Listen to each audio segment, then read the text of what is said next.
I find interesting is that when we get reports in the papers that we're going to see lower deficit targets, we see such a relief rally in BTPs. Now we get some confirmation from the government, you could call it a deal, and the 10-year BTP yield goes up almost 2 basis points. Why? Well, it seems that people are focusing again on this 2.4% deficit for next year.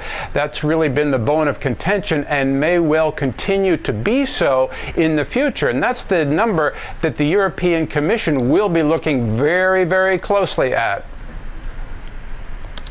Kevin, look, what else are we waiting to hear from the government? As Nera says, you have this near almost confirmation that they're going to go to 2.4% next year. And that's really what's still irking the markets, that they're not complying to the big European rulebook. Isn't that it? Yes, it is. And as a matter of fact, right now we're waiting for the official economic forecasts from the Italian government. Now, that's important because those forecasts are needed to support the deficit goals that they announced last night. Yeah, and so when can we expect more detail on that, Kevin?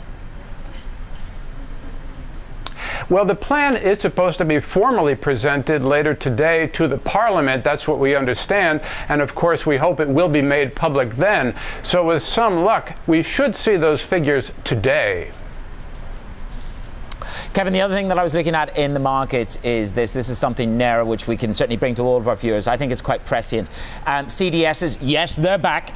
You had them at the start of the debt crisis, but there's a real difference here. These are the CDSs, the old CDSs and the new CDSs. We're talking vintage versus the new ones. And this is about the repricing. We're seeing the new CDSs, which were issued in 2014, be a little bit more aggressively priced relative to the old ones, because they take into the account the possibility of changing currencies when it comes to a government's debt. Kevin, tell me, what is the conversation in the newsroom in Italy and around you there in regards to the realistic possibility of Italy actually having a referendum to leave the euro? Or is that just media hype?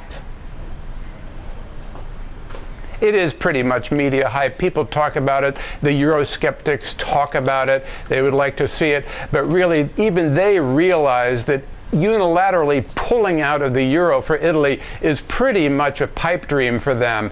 Any kind of referendum might be held, but it's really a long way off, and it would have to be a many, many long year process.